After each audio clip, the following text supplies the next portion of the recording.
Et la marge brute sur le cercueil, elle est plus importante que celle du luxe. Il y a eu des reportages avec des caméras cachées. La DGCCRF a encore dit qu'il fallait arrêter de mettre des devis qui n'étaient pas clairs parce qu'en fait, il y a des prestations obligatoires, il y a des prestations optionnelles et ils jouent là-dessus. Sauf que tant que tu n'as pas de troisième acteur, tant que tu es deux, tu n'as pas intérêt à changer en fait. Tu recevras toujours les familles. Tu me disais, c'est quoi ton conseil ? Franchement, aller aux obsèques. Faut y aller aux obsèques. C'est des moments de solidarité, de chaleur humaine. On a le temps de déposer aussi ce qui est en nous. Bonjour à toutes et à tous. Avant de passer à l'épisode, n'hésitez pas à vous abonner à la chaîne pour ne pas manquer les prochaines pauses et soutenir le podcast. Cela ne prend que quelques secondes, mais ça nous aide énormément. Si l'épisode vous plaît, n'hésitez pas à le liker, à le commenter, à le partager autour de vous, bien sûr. Merci beaucoup pour votre fidélité et maintenant, place à l'épisode. Bonjour à toutes et à tous, je suis Alexandre Mars et vous écoutez Pause, le podcast où on prend le temps. Le temps de comprendre comment rendre l'impossible possible en explorant les parcours exceptionnels de mes invités. Qu'ils soient artistes, chefs d'entreprise, entrepreneurs sportifs ou encore activistes. Résilience, succès, inspiration, ils se dévoilent le temps d'une pause. Soyez les bienvenus. Certaines personnes entreprennent pour bousculer des habitudes, d'autres pour apporter de la beauté là où on ne l'attend pas. Mon invité du jour a choisi de s'atteler à l'un des sujets les plus délicats et les plus anxiogènes qui soient, celui de la mort. Avec In Memory, elle a transformé un moment souvent figé en un espace d'émotion, de lien et de beauté. Son projet est né d'une blessure personnelle et il continue aujourd'hui d'apporter du sens là où il y avait du silence, en accompagnant des milliers de familles dans l'art de dire adieu. Dans cet épisode, on parle d'entrepreneuriat bien sûr, mais surtout de mort, de ce qu'elle bouleverse, de ce qu'elle révèle et de la manière dont on peut peut-être l'envelopper de douceur. Bonjour Clémentine Piazza. Bonjour Alexandre. Comment tu vas ? Je vais bien, je suis très contente de cette pause avec toi. Ouais, je suis ravi de t'avoir avec moi. Alors, j'ai exprimé au départ, ton métier aujourd'hui, on va rentrer dans le détail, on va expliquer ce que tu fais et ce que fait In Memory, mais les gens, soit ils connaissent, soit ils ont compris que ton quotidien, c'est de gérer, en tout cas de travailler sur un sujet qui est, un sujet, je l'ai dit, anxiogène, qui est celui de la mort. Comment tu fais pour justement, au quotidien, avoir ce sourire, avancer, quand parfois quand même ça doit certainement être lourd? Oui, c'est évidemment lourd. C'est des moments où il y a de la gravité, beaucoup. De la tristesse aussi. Ce que j'essaye de faire, c'est de faire circuler l'émotion. C'est-à-dire que je pense qu'il est important, quand on accompagne les obsèques, d'être capable de ressentir les émotions présentes. C'est une façon aussi de connecter avec les endeuillés, parfois de comprendre les souhaits, même quand ils ne sont pas clairement formulés. Donc il faut se connecter et il faut aussi que ça puisse circuler. D'abord pour être capable de tenir bon et de faire ce métier, et puis aussi bien sûr pour retrouver sa propre joie. Est-ce qu'on s'habitue en fait Non, jamais. à ces moments-là? Jamais. On s'habitue jamais. Ça fait 8 ans maintenant? Ouais. On s'habitue jamais. Je pense que c'est très important de ne pas s'habituer. Alors d'abord, on ne s'habitue pas parce que vraiment chaque famille, chaque histoire est personnelle. Donc il y a bien sûr les rites qu'on connaît, qui structurent ces moments-là. Et puis il y a la singularité de la vie, il y a l'histoire de la famille. Et ça, c'est à chaque fois nouveau. Donc déjà, on ne s'habitue pas puisqu'on rentre dans une histoire à chaque fois. Et avec cette histoire, ça embarque des émotions, des hommages, des mots, des sons, des musiques qui vont être différents. Donc, c'est vraiment un voyage. C'est vraiment un moment de transition qui se co-construit à chaque fois. Et donc, de nouveau, on touche la mort, donc on touche ce monde des pompes funèbres. On a plutôt peut-être c'est l'imaginaire de Lucky Luke, on voit le croque-mort qui arrive, qui est plutôt, voilà, qui est pas très joli, on va dire. Et nous, on te voit là. Et pourtant, la mort, ça reste un sujet assez tabou, même très tabou.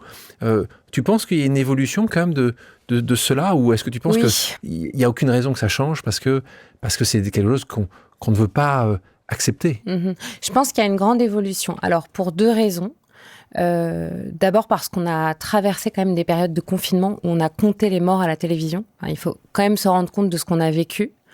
Du coup, notre génération, on a vécu cette mort à grande échelle. Je pense aussi qu'il y a eu d'une certaine manière le scandale des grands groupes d'EHPAD, où ça nous a quand même mis face à qu'est-ce qu'on fait de nos anciens. La fin de vie, donc tu toute parles. Fin de vie, exactement. Et donc il y a eu ces phénomènes un peu à l'échelle de la France. Et puis ensuite, moi, l'expérience que je fais, c'est que c'est un tabou subi. C'est-à-dire que c'est un tabou qui se décapsule assez vite. En fait, on est tous prêts à avoir cette conversation. Simplement, il faut qu'on progresse collectivement sur comment l'avoir. Quel est le protocole conversationnel pour arriver à se parler de nos deuils et de nos ruptures. Mais tu as un conseil là-dessus ? Oui, alors je donne un conseil du docteur Fauré, qui est un psychiatre, qui est un grand spécialiste de l'accompagnement du deuil. Il y a une des questions qui disparaît quand tu es en deuil, c'est comment ça va ? Parce qu'évidemment, ça va pas. Donc, on a du mal à poser cette question. On comprend pourquoi aussi, mais à la fin, c'est triste parce qu'on demande plus aux personnes en deuil si elles vont bien ou comment elles se sentent. Et lui, ce qu'il recommande, c'est de changer cette question pour comment tu te sens aujourd'hui. Et moi, je la pratique. C'est un peu un repère de langage pour moi, pour m'aider à déclencher la discussion dans un cadre safe. Et franchement, elle marche.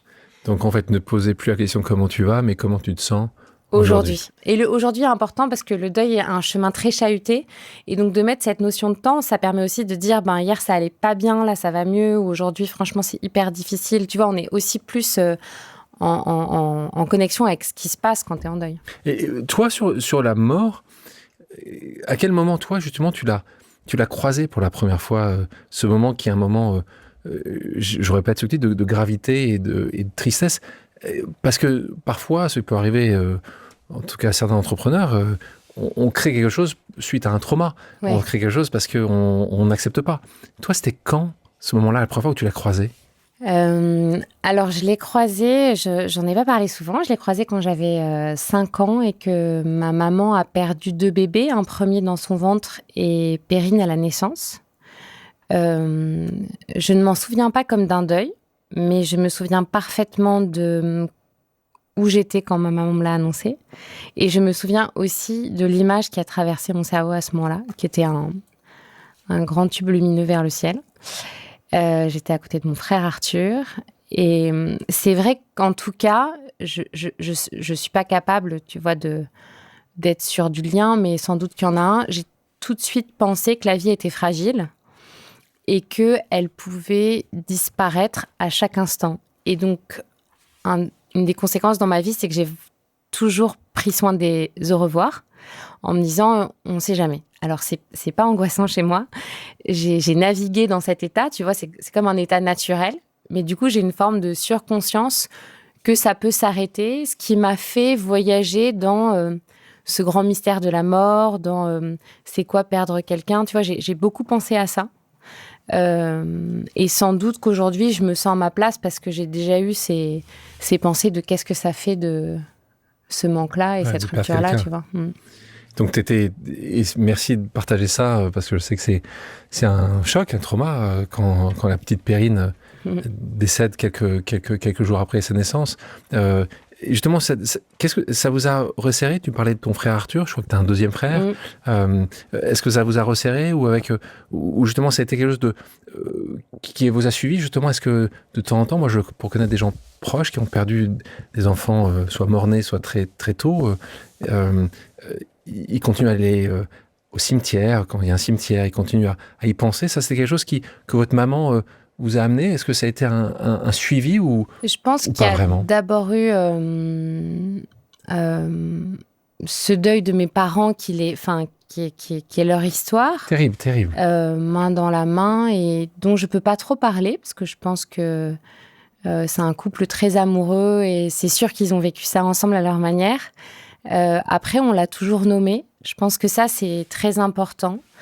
Alors d'abord, chacun vit les choses comme il le peut. J'ai vraiment des conseils à donner à personne face à ces expériences de vie.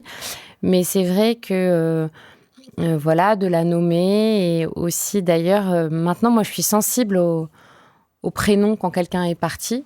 Et c'est vrai que quand c'est des tout petits êtres, on ne les connaît pas toujours. Moi, j'aime bien poser cette question. J'ai l'impression de mieux y penser après. Même si c'est souvent des êtres qu'on n'a pas vus, en fait. C'est ça qui est compliqué dans les deuils aussi pour le collectif. C'est plus difficile de faire exister les deuils, je pense, quand on n'a pas croisé la personne. Il y a vraiment cet enjeu dans le deuil périnatal aussi. Et toi, dans ces moments-là, quel est ton rapport justement à la vie ? Tu m'expliques que très jeune, tu as 5 ans, hein.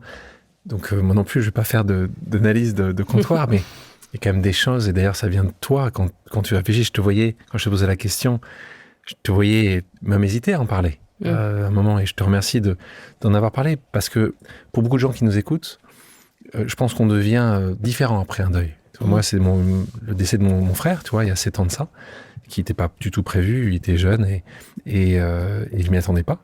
Et c'est vrai que ça m'a changé. J'espère en bien, en tout cas, j'ai essayé d'être meilleur suite à ça. Mais ça m'a changé sur un certain nombre de sujets. Donc toi, ta relation à la vie après, je parle pas uniquement du départ de Perrine, mais toi au quotidien, quand tu vois justement tous ces deuils, tous ces moments difficiles, extrêmement douloureux, ta relation à la vie, toi, tu t'en profites encore plus, tu profites de chaque instant que t'as avec ta famille, tes 3 enfants, ton mari, ou tu dis juste pas plus qu'avant? Je crois pas que je suis tombée dans une injonction de l'intensité du présent. Il y a aussi un lâcher-prise qui s'impose face à la mort, hein, parce que c'est vraiment mystérieux, cette seconde où le corps s'arrête. Enfin, tu vois, une seconde avant, la personne était en vie, ensuite elle est plus en vie. Enfin, moi, j'ai toujours trouvé ça assez inconcevable, en fait, ce temps qui ne nous appartient pas.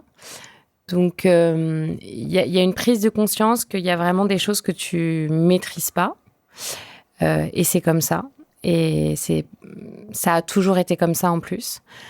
Après, je pense que tu prends soin de ce que tu aimes. Je pense que tu dis plus facilement aux gens que tu les aimes.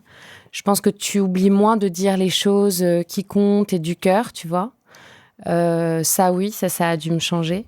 Et après aussi, un truc, tu vois, dans ce que tu me partages par rapport au décès de ton frère, qu'en fait, on se construit de nos ruptures autant que de nos liens. Et ça, de le comprendre et de l'assumer, ça met aussi de la douceur dans la vie. Tu vois, parfois, on se dit, c'est dans la construction, la création. Alors, les entrepreneurs, évidemment, ils racontent ça toute la journée. Mais en fait, la rupture, ça peut être plein de choses. L'apparition de la maladie, le chômage, un chagrin d'amour, le deuil. Elle a aussi une puissance créatrice en elle. Et ça, ce que j'observe, déjà, je suis absolument fascinée par l'état de deuil, qui est un processus naturel inhérent à l'humain, qui fait qu'on survit à la perte de ceux qu'on aime plus que tout. Enfin, tu vois, on pourra en mourir de chagrin de ça. Et il y a quand même un processus, tu vois, parfois, dans quel état, hein, c'est quand même, on survit, mais on est quand même bien abîmé. Complètement, hein. Et c'est un chemin de vie. Et pourtant, les choses bougent. Tu vois, c'est ça que je veux dire. C'est que... Mais justement, ceux qui vivent ce deuil-là en ce moment, comme tu as pu le vivre, comme je l'ai vécu, tu as justement un conseil, un peu comme tout à l'heure, tu disais, dis pas comment tu, mais comment tu te sens. Est-ce que tu as vu des moments ou des manières d'appréhender ça meilleures, ou qui t'ont dit, tiens, ça... J'ai vu que ça avait un impact positif. Tu as quelque chose à nous conseiller ? Le premier conseil, c'est de ne pas donner de conseils. Nous, dans notre métier, on reçoit des personnes, tu vois, en état un peu de choc, dans le chaos de cette annonce de la mort, de cette prise de conscience.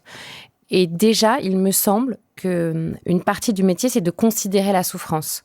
Elle est là, on la voit, on la nomme, on demande comment tu te sens, qu'est-ce que ça te fait cette souffrance-là ? Comment elle est vécue physiquement, mentalement.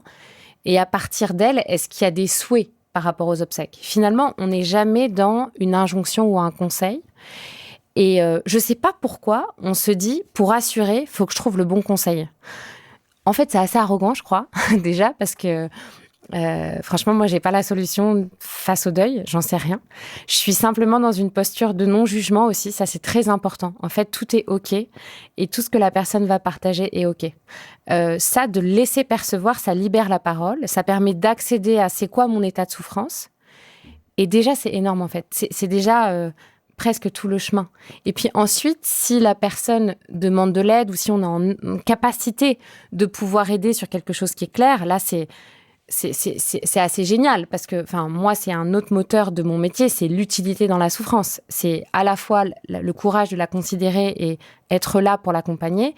Et c'est aussi, OK, je passe à l'action, j'agis pour que les choses puissent se passer, tu vois. Certaines personnes pourraient évoquer la religion comme parfois un espace pour croire, pour parfois espérer, pour définir ce qui pourrait être une rencontre future avec la personne qui est partie.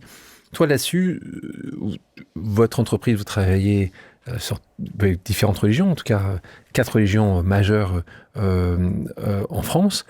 Là-dessus, parfois, tu as envie de pousser ça, ou justement, tu fais très attention à ne rien dire, ne pas évoquer ces sujets de croyance. On ne pousse rien, mais on essaye de tout comprendre. C'est-à-dire que...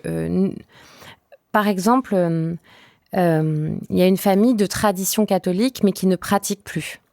Il faut comprendre ça. Et là, moi, je vais me concentrer sur, OK, mon rôle, c'est peut-être de faire la pédagogie sur les rites, sur leur signification, pour que la famille se sente peut-être plus à l'aise, plus équipée, au moment où elle va rencontrer l'officiant, pour choisir, par exemple, un texte qui va les guider pendant la messe. Il y a aussi, par exemple, parfois le cas des familles mixtes. Il y a, une personne de confession juive, une personne de confession catholique. La personne de confession juive est décédée. Qu'est-ce qu'on fait de ce moment mixte ? Et là, du coup, moi, je prends toujours les familles comme elles sont et j'essaie de comprendre leur histoire et ensuite de m'assurer que chacun se sent à sa place, a le contrôle, se sent... moi, je veux surtout jamais... influencer ou dominer la vulnérabilité, ça c'est interdit. C'est de l'éthique de soignant. Donc au contraire, c'est de dire OK, c'est quoi votre histoire et comment on fait pour que chacun se sente bien à travers le choix des rites, parce qu'on est en fait en fonction du niveau de praticité, il y a certains rites qu'on fait ou qu'on ne fait pas. Alors d'abord la première parole, c'est celle du défunt si jamais il a déposé ses volontés, mais s'il y a certaines choses qui sont à la main de ses proches, c'est de comprendre qu'est-ce qui fait du sens pour chacun. Moi, ce qui m'a fait du bien au décès de mon frère, c'est de me projeter justement sur la vie après la vie, qui était un concept peut-être encore assez flou, assez structurant pour beaucoup de personnes, mais qui, à ce moment-là, moi, je sais que j'ai beaucoup étudié, beaucoup écouté, beaucoup lu, et ça m'a fait... et alors, c'est dur de dire ça, mais du bien d'imaginer... et de savoir qu'un jour, je reverrai mon frère. Et ça m'a ouvert, tu sais, des portes qui étaient fermées à ce moment-là. Donc, en effet, moi, c'était mon cheminement. Tu l'as dit très bien tout à l'heure, chacun a son parcours de vie. Je vais continuer, comme tu connais bien le podcast Pause, tu sais qu'on a des pauses amicales, familiales. Donc, nous sommes allés discuter, et j'ai discuté avec certains de tes proches. Et on va écouter la première pause amicale, on va dire une pause familiale. On écoute quelqu'un qui t'aime. Salut Clem. Alexandre m'a proposé de te poser une question dans son podcast et j'aimerais te demander le rôle que peut avoir un compagnon pour l'ambition de sa femme. Tu es une chef d'entreprise très engagée, une maman formidable pour nos 3 garçons et je suis très amoureux de toi. Tu sais que je te souhaite toujours le meilleur. Alors selon toi, quel rôle doit jouer un compagnon pour accompagner et soutenir sa femme ? Qu'est-ce que je pourrais faire pour mieux t'aider à réussir ? Je suis très émue. C'est trop un bon moment, merci. C'est trop mignon. Merci à Cyril. Donc là, on parle de Cyril, un autre entrepreneur très engagé. Moi, je sais que je l'ai connu parce qu'il avait soutenu une des organisations que j'ai créées, que je dirige, qui s'appelle EPIC. Il a créé un club de boxe qui s'appelle le Temple. Et donc, on avait travaillé ensemble. Donc, c'est là où j'avais... Mais à l'époque, je ne savais pas du tout que vous étiez connectés. J'ai appris ça il n'y a pas très longtemps. Donc, c'est marrant, c'est le petit monde. En tout cas, trop mignon ce qu'il dit. Ouais. Donc, sa question... T'as déjà oublié, tellement t'es ému. Tellement t'es ému. Il te disait qu'il t'aimait, que t'étais une maman extraordinaire pour vos 3 enfants, que t'étais une entrepreneuse géniale, et qui se mettait à ton service en disant « Qu'est-ce que je peux faire de plus pour toi, mon amour ?» Eh ben, je dirais de rester en vie. Oh. Voilà. Je pense qu'après, j'ai confiance en nous, et c'est vrai que quand je vois aussi ce que c'est les deuils, j'espère qu'il sera là longtemps. Tu vas me faire... Tu me fais pas... Bon, il nous faut des mouchoirs, là. Il nous faut des mouchoirs. En tout cas, merci Cyril. Ouais, c'est sûr, en particulier pour vos enfants. Ouais, exactement. Et puis, c'est vrai qu'on est fort à deux et que c'est ça qui est assez extraordinaire dans l'amour et puis l'amitié aussi, quoi. Tu te dis, on va y arriver, tu vois, aux épreuves, aux joies, bien sûr. Et c'est ce que je trouve assez incroyable dans ce que je vis avec Cyril. Et en tout cas, ce qui me touche dans l'amour, c'est de faire équipe, quoi, face à la vie, avec la vie, parce qu'on est dans le gris. Je pense qu'aussi, accompagner le deuil, tu prends conscience que le noir et le blanc, c'est pas vrai, quoi. C'est un gris généralisé qu'il faut naviguer dans ce brouillard. Et c'est vrai que de le faire à deux, c'est une grande chance. Enfin, pour être avec mon épouse depuis longtemps et de l'aimer d'amour, il y a un moment quand même où il y a des chances qu'il y en ait deux qui partira avant l'autre quand même. Oui. Donc, et on veut pas, tu sais, c'est comme dans tout, quand on n'a pas envie d'entendre ça quand on est jeune, sur tous les moments difficiles de nos vies, et c'est ce qu'on essaie d'aborder ici sur Pause. C'est pour ça que je dis souvent, Pause, c'est un peu l'inverse d'Instagram, quoi. On se dit la vérité, on parle avec notre cœur, mais à un moment ou à un autre, c'est ça qui est terrible, c'est qu'il va falloir qu'on fasse face au deuil, au départ de gens qu'on aime. On va rembobiner un petit peu ton histoire et on va aller ces années où je te retrouve chez Unibail Rodomco Westfield, qui est un des plus grands groupes aujourd'hui d'immobilier commercial dans le monde. Et là, je te retrouve toute jeune, après avoir fait des études comme il fallait, faire tout ce qu'il fallait. T'as vraiment coché toutes les cases depuis assez jeune. Et là, je te retrouve une des plus jeunes, si ce n'est la plus jeune, très jeune, d'ailleurs peut-être trop jeune, à 27 ans, directrice marketing, CMO comme on dit en anglais, de ce grand groupe du CAC 40. Comment tu te retrouves aussi jeune? C'est évidemment, il y a des cases qui sont cochées, et puis tu as une sorte d'alignement d'étoiles qui était là. Mais tu te retrouves comment enfin plutôt, mais c'est pas comment tu te retrouves, parce qu'on va pas regarder à quel moment, mais comment tu te sens quand tu te retrouves à ce poste-là, 10 ans avant l'âge, normalement, on doit être à ce niveau-là? Je pense que j'étais sincèrement engagée et audacieuse. Donc finalement, ça m'allait... Audacieuse plus qu'ambitieuse. Oui. Finalement, ça m'allait bien de me mettre dans cet inconfort-là. Et d'ailleurs, je me souviens quand on m'a proposé cette promotion qui était effectivement assez extraordinaire, dans le sens rapide. La personne qui me l'a proposé était presque inquiète pour moi en me disant « Mais tu sais, tu peux dire non ». Et je me souviens que je m'étais dit « Mais c'est incroyable, et vas-y, on va refaire le moment. » Enfin, tu vois, c'est complètement raté, cette proposition. Et je le regardais avec du recul et je me disais déjà « Mais bien sûr que je vais tenter ce truc-là. » Tu vois, donc en tout cas, j'aime bien l'inconfort. Le progrès, c'est un truc hyper important pour moi, d'essayer de progresser à mon échelle.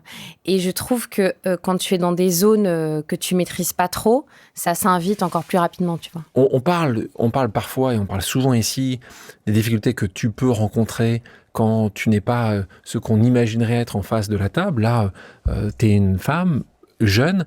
Est-ce que dans ces années-là, tu as eu de temps en temps, ou souvent, ces moments, sans aller sur le MeToo, encore une fois, j'espère que ça n'est jamais arrivé, mais est-ce que tu as eu ces moments où en fait tu disais non mais la personne en face de moi elle pense que je suis chef de produit, elle voit pas, ça arrive assez souvent, t'as dû taper du poing sur la table, t'as des techniques pour ça? J'ai dû être tactique, on va dire plutôt. Et je pense que ça c'est un truc qu'il faut rappeler aux jeunes femmes.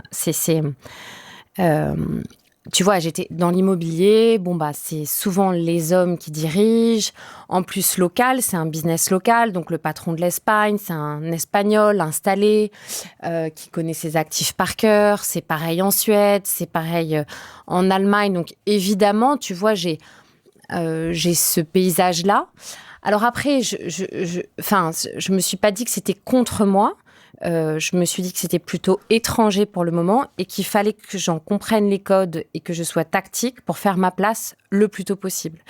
Et tu vois, quand parfois j'ai déjà écouté le discours de Simone de Beauvoir quand elle défend l'avortement à l'Assemblée nationale, elle est très tactique en fait. Simone Veil, pardon. Je viens d'écouter... Je disais, à l'Assemblée nationale, j'aurais bien aimé l'entendre. Je viens d'écouter... ce podcast incroyable de Philippe Collin les grandes personnes de l'histoire, notamment Léon Blum, et là, Simone de Beauvoir. Et donc, Simone Veil, et c'était... En fait, elle est très tactique, tu vois, elle est rassurante, elle est nuancée, elle est très intelligente, elle est très calme, alors que ce qui l'anime, c'est un combat très fort, et vraiment un combat, tu vois. Et je me suis dit, tiens, en fait, elle réfléchit aux moyens pour y arriver. Et ça, je trouve que c'est une qualité. Justement, tu parlais de tactique. De nouveau, pour ces jeunes femmes qui nous écoutent ici, je me souviens qu'on avait eu Clarisse, ça me fait sourire parce que je me souviens Clarisse Magnien, la directrice de McKinsey en France, qui nous donnait des conseils, qui avait donné un conseil assez fort en disant juste, n'acceptez jamais d'aller faire le café. Donc quand, début d'une réunion le matin, dit tiens, qui veut un café ? Ne regardez jamais, regardez ailleurs, regardez une autre direction, regardez jamais la personne qui est dans les yeux parce que ça va vous tomber dessus. Mais regardez ailleurs, parce qu'elle nous expliquait une chose que tu connais également, que pendant le temps que tu vas faire le café, toutes ces discussions qui sont des questions qui sont importantes parce que ça va être sur la famille, sur le week-end, le lien, tu seras pas là. Donc elle nous disait, et ça c'est un conseil, ne regardez jamais dans les yeux des gens qui proposent un café, vous regardez ailleurs, vous regardez dehors, vous regardez quelque chose d'autre. Ouais. Toi, tu as des conseils aussi où tu dis, tactiquement, ça, tu t'es dit, ça marche tout le temps. En tout cas, l'anticipation. Te dire, ok, j'aimerais arriver là, j'anticipe et je découpe les étapes pour y arriver. Ça donne vraiment un super pouvoir. Tu vois, quand tu es en réaction, t'as des biais cognitifs, c'est ton cerveau plus animal, plus guerrier, qui peut nous jouer des tours, tu vois. Alors que quand tu te dis, ok, dans 12 mois, je veux en être là, qu'est-ce qu'il faut que j'ai franchi comme étape pour y arriver ? Et du coup, je me donne le bon temps aussi pour y arriver de manière réaliste. Ça, c'est assez puissant. Justement, avant qu'on creuse un petit peu, il y a un moment, donc, on te trouve dans ce grand groupe, avoir tout ce qu'il faut, la voiture de fonction, le salaire qui va bien, les voyages, et puis être visible comme une toute jeune directrice marketing. Qu'est-ce qui, de nouveau, pas uniquement pour toi, mais les conseils que tu te donnerais pour toute personne qui a ses menottes dorées, parce que c'était des menottes dorées, tu as réussi à t'en détacher, ce qui n'est jamais évident. Moi, j'en ai fait un chapitre entier dans un de mes livres, ces menottes dorées. Toi, c'était facile, tu t'es pas posé la question. Qu'est-ce qui a été ton déclencheur ? Souvent, les gens qui vont devenir comme toi entrepreneurs peuvent, en tout cas, me poser la question en disant, j'ai besoin de cette idée, il y a un moment. Toi, c'est quand ce moment où tu t'es dit, je m'en vais. Tu n'arriveras pas à me retenir, je m'en vais, et je sais pourquoi. C'est face à deux Auvergnats, deux frères Auvergnats qui avaient perdu leur papa. Je t'explique pourquoi. En fait, j'avais cette envie d'entreprendre. J'ai cette idée d'in-memory. Je sens que c'est sérieux. Tu vois que ça m'habite. Et je me dis, OK, quelles sont mes peurs ? Pourquoi finalement je suis pas en train d'y aller demain ? Tu vois, parce que en attendant, je passais mes journées chez Unibail de manière très engagée. Enfin, j'étais pas en train de partir, tu vois. Et donc j'étais bloquée par la peur. Je pense que ça peut arriver assez souvent. Ouais. Et du coup, je me suis dit, mais de quoi j'ai peur ? J'ai vraiment formulé ma peur. Est-ce que c'est la peur du risque financier ? Est-ce que c'est la peur de la solitude au démarrage de l'entreprise ? Est-ce que c'est la peur de l'échec ? Et moi, ma peur, c'était, OK, j'ai identifié un besoin, mais c'est tellement personnel le deuil que si ça se trouve, ça ne va intéresser personne. Donc, je vais tout abandonner pour un truc qui n'intéresse que moi. Je me dis, là, quand même, ça va m'embêter, tu vois. Et donc, je l'ai écrite et je me suis dit, qu'est-ce qu'il faut que je fasse pour avoir moins peur ? Il faut que j'aille voir des personnes qui sont en train de vivre un deuil pour leur dire, voilà, j'ai cette proposition, cette idée. Qu'est-ce que vous en pensez, là, en train de vivre cette perte ? Parce qu'en plus, il y a plusieurs étapes, chacun son chemin. Mais tu vois, il fallait que ce soit au moment du décès. Et donc, ce que j'ai fait, et je pense que c'est là où j'ai déclenché vraiment du courage, je suis allée dans une pompe funèbre présenter mon idée aux dirigeants de la pompe funèbre en disant est-ce que vous accepteriez que je puisse la présenter à vos familles ? Donc il m'a dit OK, très bien, c'est pas gadget, ça me plaît votre idée. Ce qu'il faut que vous fassiez, c'est que venez régulièrement chez nous, créez du lien avec les conseillers funéraires et puis un peu incrustez-vous au rendez-vous pour pouvoir parler de votre service d'hommage en ligne, puisqu'à l'époque c'était ça le premier service d'in-memory, donc un espace pour rassembler les mots de tous ceux qui ont connu le défunt. Et comme ça, vous aurez du feedback. Et donc, tous les lundis, j'étais en cachette dans cette pompe funèbre. Mais vraiment, enfin, je veux dire en cachette. Hein, enfin, je faisais genre, j'étais là, mais en fait, j'étais pas là. J'étais dans le 15e dans cette pompe funèbre, en train de boire des cafés pour créer du lien avec les conseillers funéraires, qui petit à petit me disaient « Ok, vas-y, tu peux venir avec moi ». J'avais une deuxième peur aussi, c'était qu'est-ce que c'est que de vivre avec la mort face à soi et avec le deuil face à soi. Et j'avais besoin aussi de valider que c'était OK pour moi de faire circuler ces émotions. Pendant des années. Et donc, il y a eu plusieurs familles qui se sont saisies du service, jusqu'à ces 2 frères auvergnats. C'était un rendez-vous avec une chaleur humaine incroyable. Enfin, je m'en souviendrai toute ma vie, qui ont été là. En fait, c'était les 30e à s'en servir. Et puis, on a discuté, en fait. Ils étaient très chaleureux, très ouverts. Ils m'ont dit, mais c'est bien, enfin, faut y aller, quoi. Et alors, c'était que 30 familles, mais à l'échelle de chacune, c'était le deuil et l'hommage d'un proche. Donc, tu vois, pour chacun, c'était sérieux. Et là, c'était OK. J'ai répondu à ma peur et je suis partie sans crainte. Enfin, tu vois, prête, quoi, en tout cas. Donc là, tu rentres de cette discussion avec ces 2 frères auvergnats. Et là, tu déposes ta dème. Je vais dans le bureau de mon CEO. Et Christophe Cuvillier. Exactement, Christophe Cuvillier. Et je lui dis, bon, Christophe, j'étais gênée, hein, franchement, j'étais pas bien. Et j'aime beaucoup Christophe. Enfin, on avait construit une belle relation, on avait mené des beaux projets ensemble. Je lui dis, bon, je vais partir. Là, il tombe de sa chaise, enfin, il s'assoit. Et je lui dis, puis alors, en plus, c'est pour accompagner le deuil, quoi. Alors là, il retombe de sa chaise. Et voilà. Et puis après, en fait, quand t'es sûr de toi, les gens le perçoivent. Et ils disent, ça sert à rien d'essayer de te garder. Exactement. Ils t'accompagnent. Ouais. Mais ça, c'est quand tu avais déjà l'idée. Si on retrouve quelques mois avant, et quand, alors il faut imaginer, hein, on parlait des grandes écoles, tu as fait HEC, en particulier HEC, tu as une année spécifique, qui est une année où tu as fait HEC entrepreneur, donc c'est là où, pour ceux qui ont envie d'être entrepreneur, on va encore plus te former, te donner les outils pour que tu puisses le faire. Donc, tu as vraiment ça en toi, hein, de faire ça. Ça vient peut-être... Alors, on a parlé rapidement de tes parents. Ton papa est médecin du sport. Ta maman est entrepreneur, a longtemps travaillé pour la mairie de Bordeaux, pour tout ce qui est attaché au sport, parce que c'est une grande fan de tennis, mais qui était aussi entrepreneur. Donc c'était quelque chose qui était en toi. Tu savais à un moment ou à un autre que tu allais faire encore plus après HEC ou pas sûr, pas autant sûr que ça. Ah, j'en rêvais, si. Ouais. En tout cas, pendant cette année à HEC Entrepreneur, déjà, je voulais vraiment faire cette année. J'ai préparé l'entretien de sélection à fond. Et c'était vraiment mon rêve. Là, c'était un rêve. Tu vois, il y a des étapes que j'ai cochées par esprit de compétition, parce que j'aime bien faire les choses, ou voilà, tu sais pas si ça vient de toi ou des autres. Ça, c'est le rêve. Ça, ton c'était rêve mon à toi. truc. Ah ouais. Et donc, j'aurais été trop triste. Et donc, quand tu es Unibail, à quel moment tu te dis, bon, et je laisse le champ des possibles ouvert, et tu peux faire beaucoup de choses. Tu es brillante, tu as envie de le faire. Est-ce que tu as hésité entre ça et autre chose? Tu avais tes listes, tu avais ta bucket list de tous les projets? Finalement, d'être à bon niveau chez Unibail, ça m'a aidé aussi à être plus mature sur un parcours corporate. Et en fait, je me suis dit, bon, allez, je pousse l'ambition au maximum, je deviens CEO d'un groupe du CAC 40, c'est quoi la vie, quoi, tu vois? Et en fait, je trouvais que tu étais assez prisonnier. En tout cas, pour moi, c'était plus une prison. Parce que, en fait, finalement, tu as un tiers de ton temps où tu rendais compte à des analystes financiers. Tu as un tiers de ton temps, parce que c'est long quand tu as des milliers de collaborateurs pour faire tes revues RH, et un tiers de comité stratégique de validation de projet, tu vois. C'est ça ton année. Et du coup, alors moi, je suis assez pragmatique aussi. Je suis très intuitive, mais le pragmatisme m'aide dans mes intuitions. Je me suis dit, quand même, tu as 2 tiers de ton année. C'est soit tu sers la soupe à des analystes financiers, soit c'est des revues RH au ligne à ligne. C'est hyper important, tu vois, dans la vie d'une boîte, mais... En fait, t'avais pas envie de ça. En fait, c'est ça le max, et j'avais pas envie de ce quotidien-là. Et en revanche, j'aimais bien le quotidien des entrepreneurs qui a ses difficultés, mais qui m'allait mieux, quoi. Mais et donc, quand tu avais le choix, est-ce que tu as eu plusieurs projets qui étaient sa ligne finale en disant juste, bon là j'ai pensé à ces 2-3 là, ou c'était que in memory? J'ai eu plein de projets et je sentais que c'était pas pour cela que j'étais prête à partir. Je pense que j'ai quand même rencontré mon projet. Et là, 10 ans après, bon, c'est plus facile à dire, mais il y a quand même une forme de vocation. Je suis très habitée par ce que je fais. Et donc, j'avais fait plein de business plans.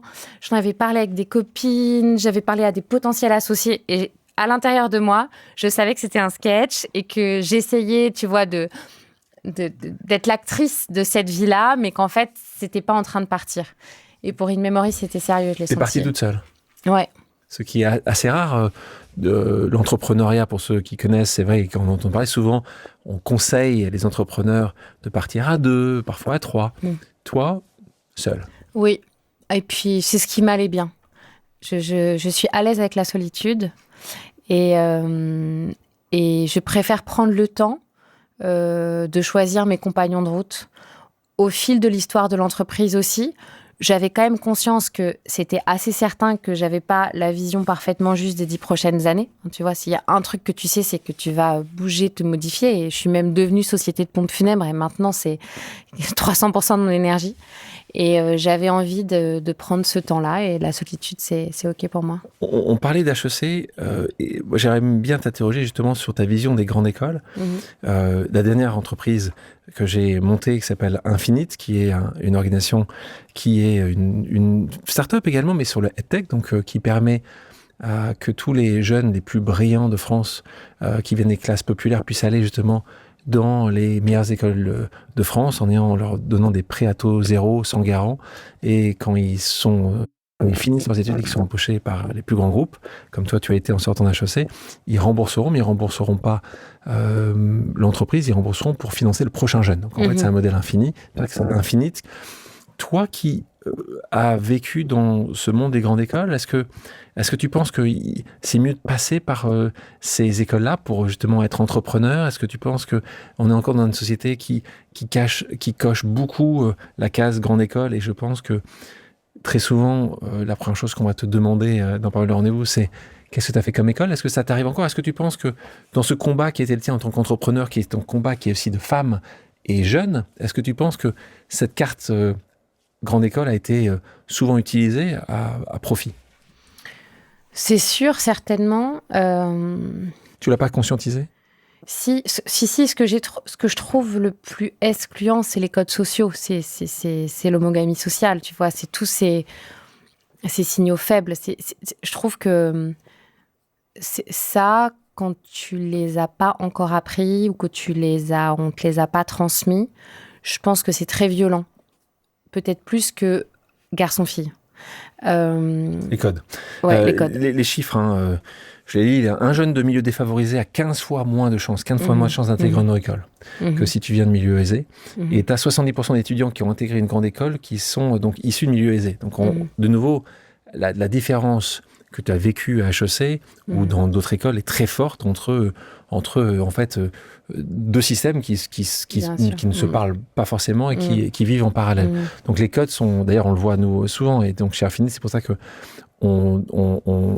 après le financement, en fait, on demande justement aux Clémentines de ce monde d'être mentors de ces jeunes-là en disant juste, il faut absolument que ces jeunes soient connectés avec des gens qui ont appris les codes, soit qui les connaissaient déjà, soit ils ont appris aussi, parce qu'en fait, les codes, ce que tu dis, ces signaux faibles, sont essentiels. Ouais, essentiels, et on est franchement, on est prisonnier de nos biais cognitifs, tu vois. C'est-à-dire que moi, je suis assez passionnée par la communication consciente, tu vois. Qu'est-ce que l'autre me dit? Qu'est-ce qu'il essaye de me dire? Qu'est-ce que j'ai l'impression que je dis? Qu'est-ce que je dis malgré moi? Enfin, ça c'est déjà à l'infini qu'on peut se poser ces questions. Et aucune évidence n'est partagée. Déjà, entre deux personnes qui ont un parcours similaire. Donc, c'est accentué. Alors, mais c'est une problématique pour tous, tu vois.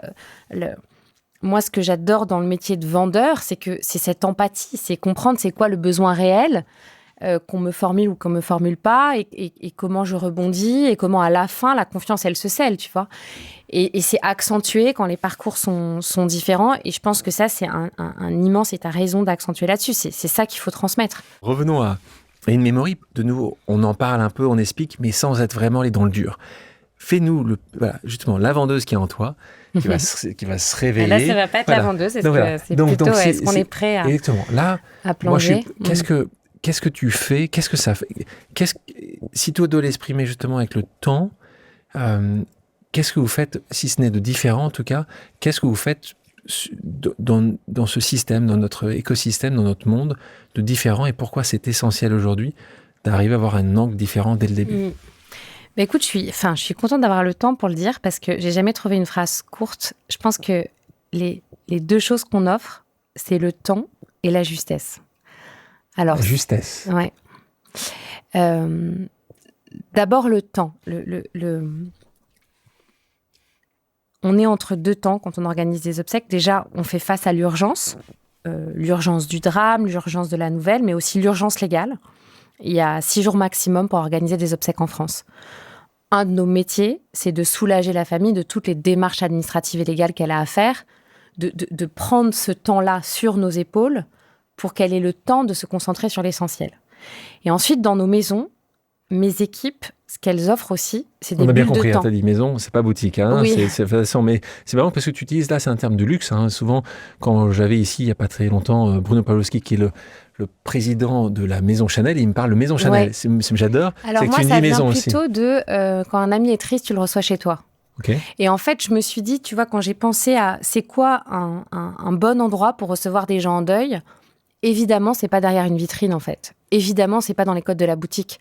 Tu penses à plutôt un salon chaleureux avec un thé. Tu vois, par exemple, le rite de la boisson chaude quand quelqu'un ne va pas bien, c'est un rite sur toute la planète, quoi. Enfin, tu vois.